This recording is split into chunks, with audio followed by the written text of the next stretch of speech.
भाई राजधनवर विधानसभा क्षेत्र में मेरा घर है, जी, वहाँ जी, हम जी, पैदा लिए हैं। जी, जी। कोई ऐसी बात नहीं है कि हम पहली बार लड़ रहे हैं। देखिए, मैं किसी को भी चुनौती के रूप में नहीं देखता हूँ। 5 वर्षों तक हेमंत सोरेन ने झारखंड की जनता को ठगा है, किसी को नहीं छोड़ा। महिलाओं को कहा था कि भाई हम सरकार में आएंगे तो 2000 रुपया चूल्हा खर्च देंगे। साहब 5 साल हो गया, किसी को नहीं दिया चूल्हा खर्च 2000 रुपया। लड़कियों को कहा था कि आपकी बेटी शादी होगी तो सोने की सिक्का देंगे, नहीं दिया। 5 साल हो गया, एक को भी नहीं। गरीबों से कहा था कि भाई सरकार हमारी बना दीजिए तो हम आपको साल में 72,000 रुपया देंगे।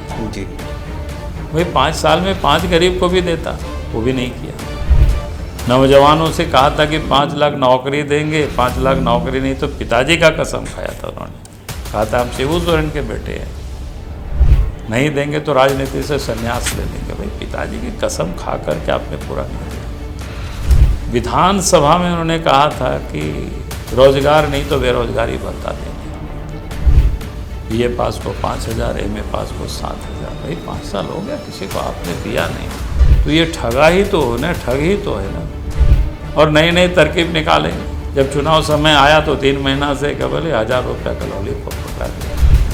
रोज ठगने के लिए नए नए लोग तरकीब निकाल रहे थे, अभी उन लोगों ने वही कर रहे थे।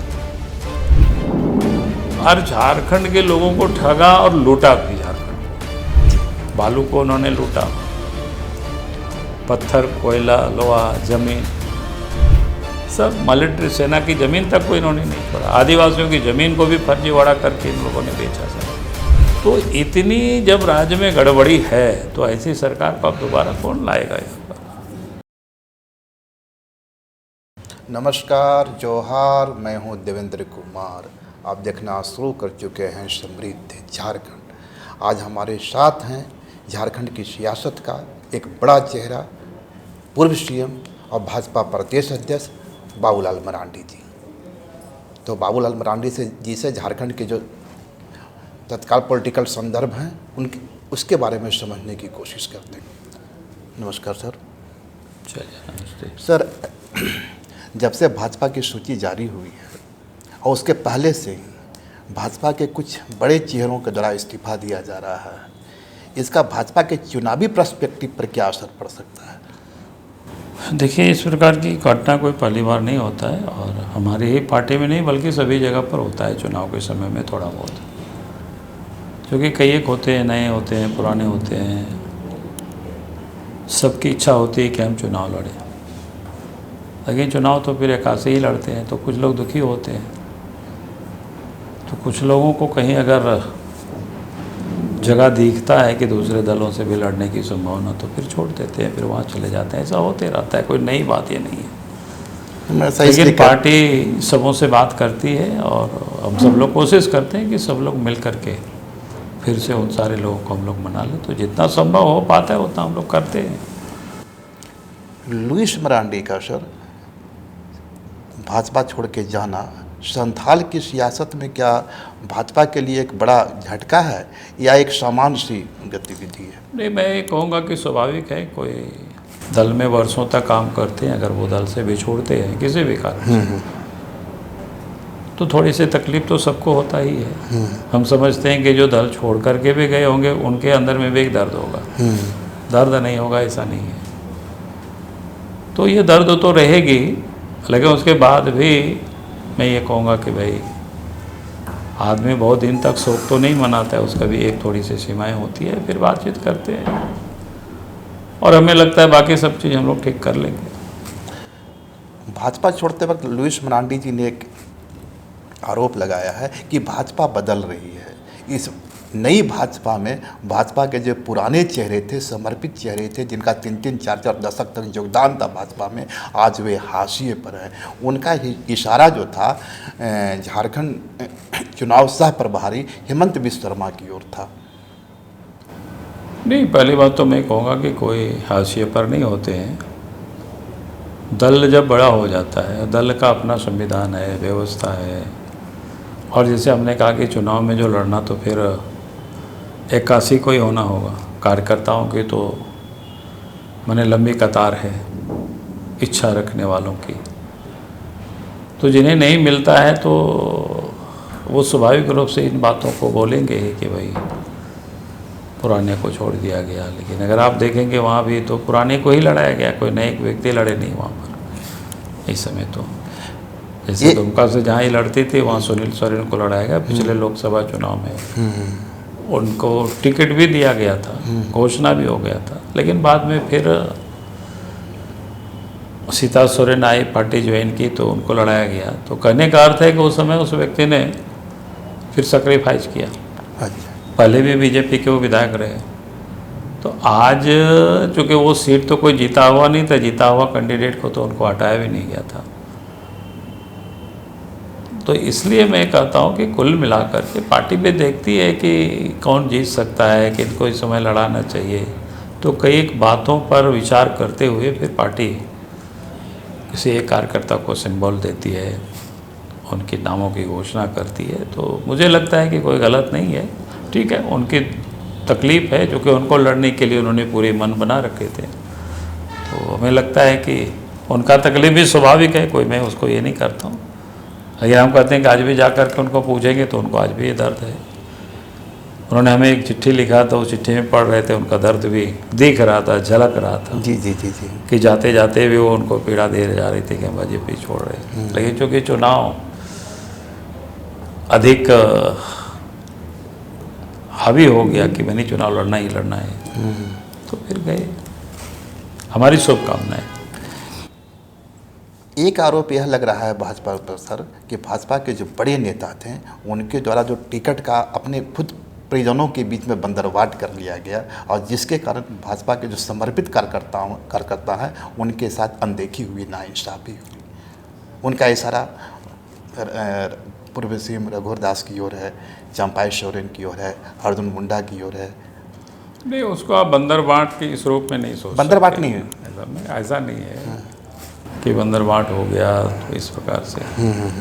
अरे कई एक जगहों पर देखते होंगे, कई पार्टियों में देखते होंगे, कई लीडर्स होते हैं तो धीरे धीरे नए जनरेशन भी पॉलिटिक्स में एंट्री करते हैं, और दूसरा तो कोई रास्ता नहीं है, कोई माध्यम नहीं है। तो जो लगता है, जिनमें थोड़ी बहुत पार्टी को लगता है कि नहीं ये संभावना है, इनको हम लोग जिता सकते हैं या जीत सकते हैं, तो फिर पार्टी सामान्यतः उनको अवसर देते हैं। तो ये चलते ही रहता है, हर कोई सोचता है। ऐसा नहीं है कि अरे जिनको नहीं मिला वो नहीं सोच रहे होंगे, ऐसा नहीं, वो भी सोच रहे होंगे मेरे बाद मेरा बेटा को मिल जाता है या मेरे बेटी को मिल जाता है, ऐसा सोचते ही है। पर यही बात मैं आपसे पूछूं, आपका 4-5 दशक का लंबा अनुभव रहा है, आपका तो कोई बारिश नहीं आया। आपने तो इस मामले में अपने आप को बिल्कुल क्लियर किया पार्टी के अंदर। नहीं, वो सबका अपना अपना होता है भाई, उसमें इस बात को नहीं कह सकते हैं कि भाई सब लोगों को आप एक साथ एक समान। आप एक अपवाद हैं। नहीं, मैं ऐसा अपवाद नहीं मानता हूँ कि हम अपने ढंग से सोचते हैं कि ठीक है, पॉलिटिक्स में कोई रहता है, कोई मेहनत करता है, काम करता है, तो उनको अवसर देना चाहिए। सर, राज धनवार से पिछली बार चुनाव जीते थे, इस बार भी आप राज धनवार से सियासी अखाड़े में हैं।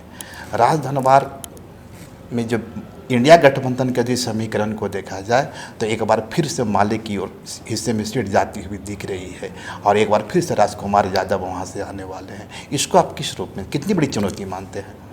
देखिए, पहले भी वहाँ माले थे और आज भी वहीं से हम विधायक हैं, जीते हैं। तो उन्हीं 100 लोगों के साथ लड़ करके, उन लोगों को हरा करके हम जीत करके आए हैं। कोई ऐसी बात नहीं है कि हम पहली बार लड़ रहे हैं। भाई, राजधनवार विधानसभा क्षेत्र में मेरा घर है, वहाँ हम पैदा लिए हैं, जी जी जी, वहीं पर हम पले बड़े, सब कुछ है। आज भी हमारा गांव घरों से सतत संबंध है। आप देखते होंगे जैसे ही समय थोड़ा बहुत मिलता है, 15-20 दिनों में हम गांव चले जाते हैं। तो हमारा वो जन्मभूमि है, वहीं से मेरा सब कुछ जुड़ा हुआ है। बाहर से हम एमपी भी रहे तब भी हम कभी अपना ना वोटर लिस्ट तक को हमने अपना खुद की नहीं हटाया, और आज भी हमारे घर में सारे लोग गांव में रहते हैं, तो हमारा आना जाना रोज लगा रहता है। भाई, हम कोई नई जगह तो लड़ नहीं रहे हैं। अगर कोई नई जगह चले जाते तो कहते लोग, अरे कहाँ भाई साहब यहाँ चले आए, तो मेरा घर दोबारा ही आता। राज धनवार के कुछ भाजपा कार्यकर्ताओं की पीड़ा यह है कि यदि बाबूलाल जी किसी आदिवासी आरक्षित सीट से चुनाव लड़ते हैं तो ये शायद यहाँ किसी सामान्य श्रेणी के उम्मीदवारों को अवसर मिलता, लेकिन बाबूलाल चूँकि समान श्रेणी की सीट पर चुनाव लड़ रहे हैं, इसलिए उनके साथ थोड़ा सा नहीं, मैं कहूँगा कि ये भी बातें वही लोग बोल रहे होंगे जिनको लड़ने की इच्छा रही होगी। बाकी सामान्य कार्यकर्ता तो मैंने कहा कि अभी हम वहीं से विधायक हैं। जी जी जी। तो अगर कार्यकर्ता हमें नहीं चाहते तो फिर हमको लोग वोट नहीं देते, हमको विधायक नहीं चुनते। तो विधायक जब हमको चुना बनाया तो वहीं के कार्यकर्ता ने बनाया। तो इसलिए ये कहना कि भाई कोई और जगह से लड़ते, तो आप जैसे रिजर्व सीट के बारे में बता रहे, तो रिजर्व सीट तो हमारे गांव घर से, क्षेत्र से सब 200-250 किलोमीटर दूर पे था।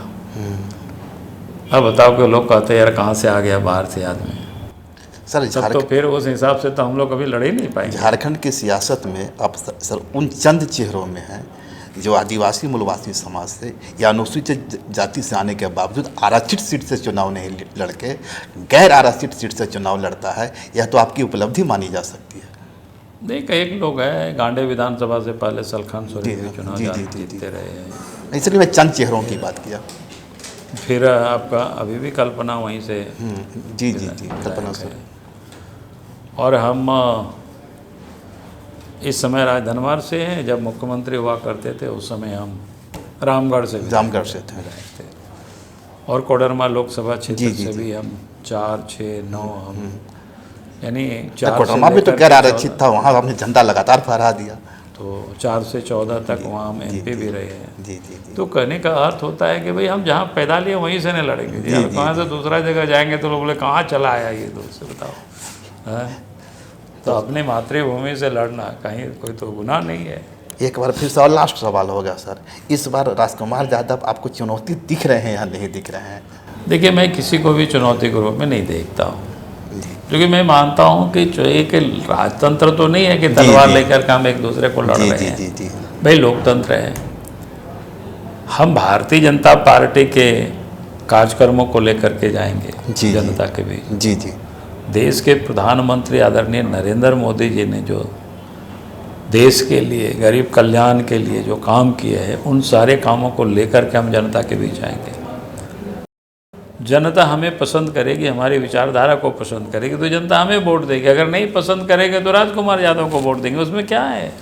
इसलिए हम अपना चुनौती उनको क्यों माने ऐसा। इसलिए हमारे लिए वो कोई विषय नहीं है वो। और लोकतंत्र कहेंगे लोग लड़ेंगे, वही लड़ेंगे ऐसा नहीं है। और भी लोग हो सके तो लड़ेंगे। एक एक लोकसभा क्षेत्र में कई विधानसभा क्षेत्र में कई प्रत्याशी होते हैं।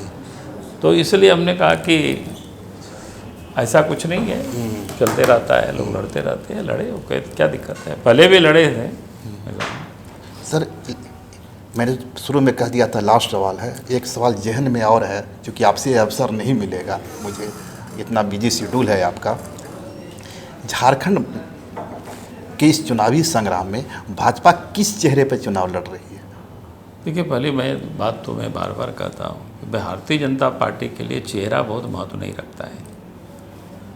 भारतीय जनता पार्टी के लिए मुद्दा महत्वपूर्ण है कि इस प्रदेश के अंदर में आज जो हालत है, राज्य बिल्कुल बर्बाद हो रहा है। चाहे कानून व्यवस्था देख लीजिए, झारखंड में जो लगातार डेमोग्राफी बदल रही है। जी जी। 5 वर्षों तक हेमंत सोरेन ने झारखंड की जनता को ठगा है, किसी को नहीं छोड़ा। महिलाओं को कहा था कि भाई हम सरकार में आएंगे तो 2000 रुपया चूल्हा खर्च देंगे। साहब 5 साल हो गया, किसी को नहीं दिया चूल्हा खर्च 2000 रुपया। लड़कियों को कहा था कि आपकी बेटी शादी होगी तो सोने की सिक्का देंगे, नहीं दिया। 5 साल हो गया, एक को भी नहीं दिया। गरीबों से कहा था कि भाई सरकार हमारी बना दीजिए तो हम आपको साल में 72,000 रुपया देंगे। जी। भाई 5 साल में 5 गरीब को भी देता, वो भी नहीं किया। नौजवानों से कहा था कि 5 लाख नौकरी देंगे, 5 लाख नौकरी नहीं तो पिताजी का कसम खाया था उन्होंने। कहा था हम शिबू सोरेन के बेटे हैं, नहीं देंगे तो राजनीति से संन्यास ले लेंगे। भाई पिताजी की कसम खा करके आपने पूरा नहीं किया। विधानसभा में उन्होंने कहा था कि रोजगार नहीं तो बेरोजगारी भत्ता देंगे। BA पास को 5,000, MA पास को 7,000। भाई 5 साल हो गया, किसी को आपने दिया नहीं। तो ये ठगा ही तो है ना, ठग ही तो है ना। और नई नई तरकीब निकाले। जब चुनाव समय आया तो 3 महीना से केवल 1000 रुपया का लॉलीपॉप पकड़ा दिया। तो हमें याद आया, एक दिन मैंने कहा क्या बोलते हैं बंटी और बबली वाला कहानी, फिल्म देखे होंगे, नहीं तो देख लेना। रोज़ ठगने के लिए नए नए लोग तरकीब निकाल रहे थे, अभी उन लोगों ने वही कर रहे हैं। और झारखंड के लोगों को ठगा और लूटा भी। झारखंड को जी, बालू को उन्होंने लूटा, पत्थर, कोयला, लोहा, ज़मीन, सब मिलिट्री सेना की ज़मीन तक को इन्होंने नहीं छोड़ा। आदिवासियों की ज़मीन को भी फर्जीवाड़ा करके इन लोगों ने बेचा सब।